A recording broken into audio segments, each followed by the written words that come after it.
What's up, guys? Welcome to Slop Slocks Thunderdome Edition, the greatest sports betting show in the history of sports betting shows. Everybody knows that. If you've never seen the show before, do yourself a favor right now. Hit the subscribe button.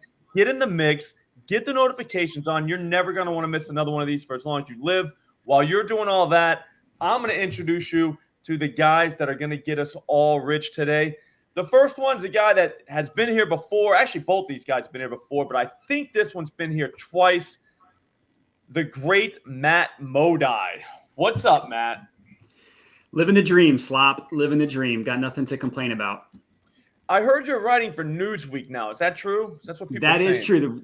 Sources have confirmed that is true. Starting in June, so it's only been about 2 months. But I am now writing for Newsweek. That's correct. Awesome. I always look forward to your dong videos. It's not the kind of videos that you're thinking when you hear dong videos. They're actually the exact opposite, but that's awesome. Our other guest, you know him as Fade the Polls on Twitter. I think DraftKings stole that idea one time. Maybe you can tell us about that. What's up, Mike? Hey, Slop. It's doing well. Yep, DraftKings, they used hashtag Fade the Polls, P-O-L-E-S. Yes. That one time, but that was last summer. I got over it, but they did not do it again, though. No. Well, okay. They knew that you and me were coming to the DraftKings Sportsbook at Wrigley. That's true. That was a fun night. I had a great time. The only thing I did not like was the Cubs game, because I literally had everybody to hit a home run that game, and I don't think anybody did. I think it ended 1-0, didn't it? Yep. Yeah. So a lot of fun had by all. Hit sluggers on the way out of there, so that was cool. But yeah, man, I'll be honest with you guys. We really want to hit a 9-leg parlay on the show. We're trying to make the people richer than rich, okay? We've been trying to do it all summer. We have yet to have a 9-leg parlay hit, but here's the thing. It only has to happen one time, guys, one time. And we're making it super easy because, Mike, all you got to do is hit your 3 bets.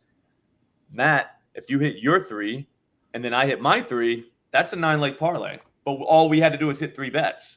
You see where I'm going here, guys? Yeah, that just sounds easy. Yeah. I mean, it feels like super easy. I have 3 guys that I know are going deep tonight, the 3 off the top of my head. So I know I'm sweeping. So I hope you guys brought your A game, because we're going to need you tonight. It's going to start with me. We're going to go snake draft just like it was last time both of you guys were here. I'm going to go first, then Modi, then you, Mike. But, Mike, you're going to get to go twice in a row because it's a snake draft. You know what I'm saying? Just like fantasy football drafts at home. I'm going to stop stalling now. I'm going to tell you about my first one.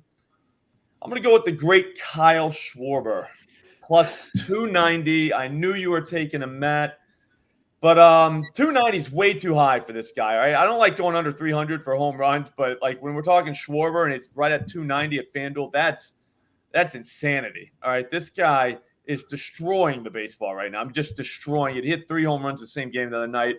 He's got Ryan Nelson tonight, who's not exactly a known dinger giver upper, but at the same time, he's not a known dinger giver upper either. So he can give it up. And plus, when you talk about Schwarber, it doesn't matter who the pitcher is. He can hit anybody over the fence. We've all seen him do it.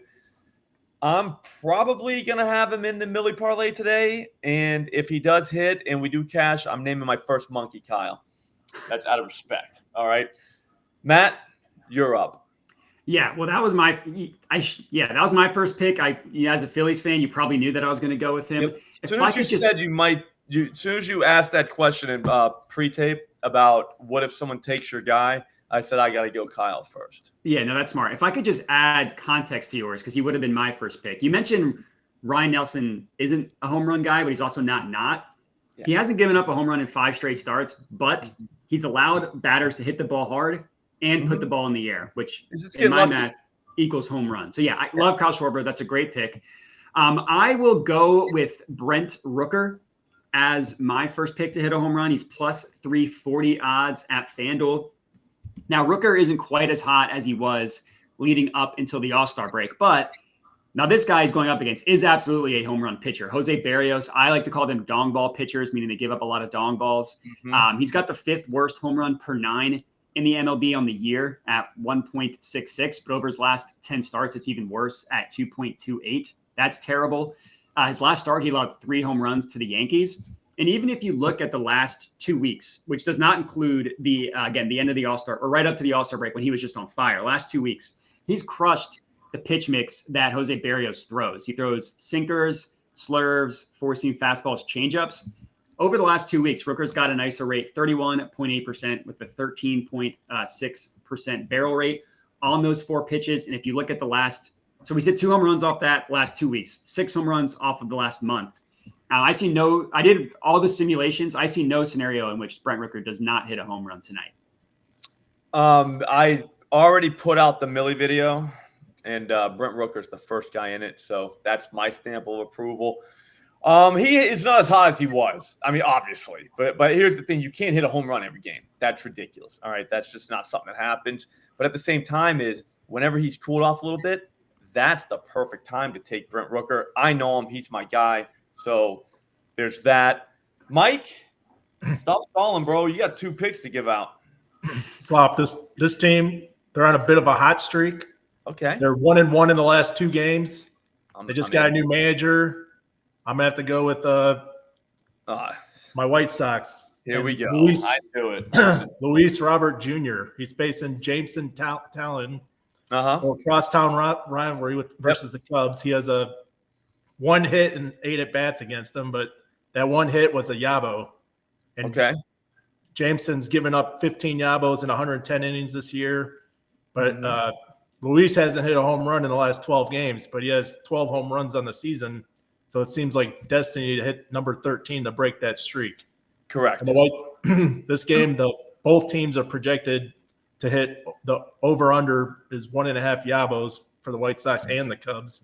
And hopefully Robert has one of them. Wait, where the hell are you playing that? Like, where do you see those lines? I want to get in on that. That's a great BetMGM. BetMGM has the home runs hit by both teams? Yep. Oh, God. Yeah, each team separate, but whatever. This series is basically the World Series for the White Sox. Yes, it is. Yes, it is. All right, so when I was in Chicago, I saw you with a Patrick Wisdom jersey on, but you're a White Sox fan. Walk me through that. I thought that was illegal. I was born on the South Side, so I should be diehard Sox, but my grandma's last game was a Cubs game, and she said in the end, as long as you root for both teams, that's all that matters. But I have some family that they don't agree with that. So I was about to say I don't think everybody agrees with that. I'm pretty sure that's like not okay. But cool. Just tell the grandma story. That should get you out of any trouble. I like it. Yeah. Let's hear your next one. All right, my next one. I got to go with the guy from your team, and he's unusually low odds today, even though he was the All-Star MVP. So I'm going to have to go with Jarren Duran. Okay. He's only got 1 Yabo in the last 12 games, but he's got 14 on the year, and he's a lefty facing a right-handed pitcher, and Ronel Blanco, who's given up 19 Yabos in 124 innings. And for that game, the Red Sox are projected over under 1.5 Yabos, plus 125. So hopefully Duran is one of them. He's plus 460. I like it. I think the wind's blowing out there. We don't have Tommy G giving us the weather report today, but I'm pretty sure the wind's blowing out tonight at wherever they're playing. Are they playing in Fenway? At Fenway? Yeah. Yep. Yeah. Okay, so we're good there. What do you think, Matt? I'm just glad none of my picks got taken. So I'm going to go with, as my next one, Ellie De La Cruz to hit a home run plus 5. Did you watch the Millie Parlay video or something? I didn't. You didn't even post it by the time I hopped on. Yep. It just got in. Okay. No, I did not. Plus 560 is disrespectful for Ellie. He didn't hit one yesterday, but he had 3 hits in the game. He had 3 hard hits. Average exit velocity 99.6, which is awesome. He just, his launch angle was a little bit too low, but you look at the last 7 days, he's tied with Kyle Schwarber for the most hard hit line drive plus fly balls combined with 9 over the last 7 days. So he is capable of putting the ball in the air. He just didn't yesterday. Yep. And he's going up against another dong ball pitcher, this time Aaron Savale of the Brewers. The Rays had him. He gave up too many home runs. They traded him over to the Brewers. He's been just as bad as a member of the Brewers. Maybe Third worse. Could be worse. Yeah, could be worse. Third worst home run per 9 in the MLB of all pitchers that have thrown 100 innings, which is a lot of innings. He throws cutters, sinkers, curveballs. De La Cruz over the last 30 days, has crushed all 3 of those pitches, 50% ISO rate, 18% barrel rate, 64% hard hit rate. He could hit 2 today, but we just need 1. Yeah, I was gonna say it sounds like you like him to hit 2 or more. I wish we had a 3+ market, but we don't. But yeah, no, I'm all over Ellie. That's crazy. You got 2 of the 2 guys in 2 picks that are in the Millie parlay I'm looking at right now, and Kyle is in there. Hopefully, I can go 3 for 3. All right, so I'm gonna do something I don't normally do. I'm gonna take Austin Riley plus 320 to hit a home run tonight. He's got one of each of the last 2 games. All right, I get that. I know the haters are gonna be like, dude, he's not gonna hit a home run in 3 straight games. He's already done that once this season. Everyone saw him do it. I didn't make that up. You know what I'm saying? You just go look out. The film's out there. He's got the Gordon kid from Colorado. I don't know if he's good. I don't know if he's not good yet, but I do know he's given up 6 dingers in like 20-something innings, which is not great. He didn't give up 1 in the last 2 games, but, man, he got pelted. Guy looked like a piñata out there. I mean, just every ball he hit was just getting smashed. So it was very lucky that these balls didn't end up over the fence is all I'm trying to say.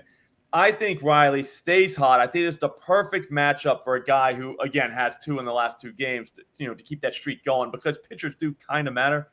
And I don't know. 320 is kind of crazy there. It's in Colorado. The wind's probably blowing out. It's going to be sweet. What do you think of that, Mike? That's 2 already. Sounds good to me. I just matched you. I actually matched you too, Matt. You also did. have 2. So now we're going to go in the last round. Look here, guys. Look alive. We're all 3 2-0 right now. So look alive. Don't mess this up. I'm going to start us out. I'm going to bring us home. I'm going to go with a guy called Cal Raleigh. Okay. Big dumper. Yep. Big dumper on that guy. I took him yesterday. I was a day early on him. The only reason I did, though, is because FanDuel did not give us a price on Nuke Raley yesterday. Did you guys notice that? Every single book had Nuke except for FanDuel, so they knew. They knew. Problem was I got busy last night. I forgot to go back in and look, or else I would have hammered him. But that's not the point. The point is I took Cal Raleigh instead. But I knew I was a day early. I knew today was the day. He's plus 370. He's got a lefty. He's smashing them. I think he's got Quintana, who's, again, a known dinger giver-upper. Cal's going deep, guys. I feel great about this. I was spitting right there. You hear that? That was awesome. Matt, it's your turn, man. Well, to peel back the curtain a little bit, I am currently tilting a little bit because my next pick was going to be in the Yankees game that has been postponed since the beginning of this recording. So so now I don't have Schwarber. I don't have a guy in the Yankees game. I am scrambling. Luckily, I handle pressure very well, and I was able to find a plus 800 banger that Jackson Merrill. Is Jackson Merrill. Yeah. Is he in the Millie parlay? Did you watch the Millie video? We must have a similar process for choosing guys because Jackson Merrill plus 800 at Caesars to hit a home run. 0 chance that he should be priced at plus 600. Over the last, I have 800. Sorry, right, 800. 800. You're right, 800 at Caesars. Over the last week, he has 5. The stat is called balls launched. I believe you like to call them a piss missile, but it's 100 off the bat, 20 to 40 degrees launch angle. He's got 5. The leader has 6. That's Kyle Schwarber. He's 1 behind him. He's going up against Edward Cabrera, who loves giving up home runs to left-handed hitters like Jackson Merrill. And, I've been really diving into the pitch mix recently. We're talking changeups, we're talking fastballs, and we're talking and where's the last one? Curveball. Those are the 3. Merrill crushes all 3 of those pitches. 25% barrel rate against changeups. He has a 66% hard hit rate against the fastball and a 25% barrel rate against the curveball. So there's no hiding from Jackson Merrill. He just hit 2 a couple days ago. Again, he could do that again. We just need him to hit 1 today, which is absolutely going to happen. Yeah, I think the plus 800, I just thought right away, like somebody at FanDuel needs to be drug tested. Like we need to get them the help that they need because that line is an absolute cry for help. I mean, that's he might hit that is, too. yeah. I mean, I can't even, I mean, I was just like plus 800. Like, what did I miss? I went back in and did more mental simulations, and it came out home runs every time. So the error's on them. Errors on them. All right, Mike, not to put any pressure on you, but if we're being fair, we're 8-0 right now. There's 8-0 right now. If you hit this bet, we will be 9-0, which will make everyone that watches this show a millionaire. Okay? So no pressure. Don't blow this. What do you got? I'm going to go with I was debating the late game or one of the early games in the late slate. I'm going to probably go with the early game. And this guy, he's just coming back from paternity leave. So it's not known whether or not he will, but he's projected to come back today. So if he doesn't, it'll void, but hopefully it comes back. But Taylor Ward from the Los Angeles Angels, plus 400. He and his wife, who's also named Taylor, they just welcomed a newborn. So Taylor times 2. Yeah. He his other child he had, their middle name was Taylor, but a lot of Taylors going on over there. How'd they come up with that name? He's got 16 home runs on the season. He's facing Mitchell Parker. He's a lefty. Correct. He's given up 13 home runs in 106 innings, and the Angels are projected at under 1.5 yabos. And he hasn't hit a yabo in the last 6 games, but I have to play the dad strength angle here. Yep. So hopefully we start off early with the Taylor Ward yabo. Okay. I like it. What's the number on him? Plus 400. There's a bunch of guys like Joe Adell's plus 400, Taylor Ward's plus 400, Logan O'Hopp's plus 400. What's your take on Adell? Because I see lefty and I think Adell. Is that how you think too? Adell's like super low everywhere. Like he's plus 290 on Caesars. Yeah. Taylor so Ward's I'm not going to think that. I have to go with the dad strength angle here. All right, that's beautiful. That's beautiful. I'll be honest with you. I think we just did a lot of people a favor because if my math is correct, I would think, judging by the odds I just did in my head, I have no one telling me what these odds would be. I think it's 46 cents to get $1 million. I'm pretty sure. Correct my math if it's off, but I think it's 46 million. You just did that in your head by hearing all the odds and then putting it together. Yeah. Yeah. Yeah. Well, that's why I wanted the odds on the Ward one because that was the only one I was missing. Okay. I feel pretty good, man. I'm gonna start looking up jet skis and monkeys right after we get off this call. Modi, remind the people where they can find you and your work because there's a lot of it. There is a lot of it. Thank you. Yeah, you can find it on Twitter that you see on the screen here at Jedi Modi. I write for Newsweek, as Slop mentioned. I have my own YouTube channel where I post the Dong Report, as Slop mentioned. You can find all of that on Twitter, so I just recommend going there, and you can find everything from Twitter. Awesome. And Mike, I need you to do the same, man. The people got to know where they find you. Yep, I'm on Twitter at Mike Roccovioli and also Instagram, Mike Roccovioli Picks. Nice. On the old gram. Yep. I like it. Well, you guys know where to find me on this channel. So like I said, subscribe, get the notifications on. We're going live today at 4 to hit the EV tool at OddsJam. So definitely tune in for that. We're also going to build another Millie Parlay using the AI over there, who I'll be honest with you, I'm killing lately. We'll see what happens today. Maybe he comes back. Maybe he doesn't. I don't know. We'll find out at 4 o'clock. We'll see you then.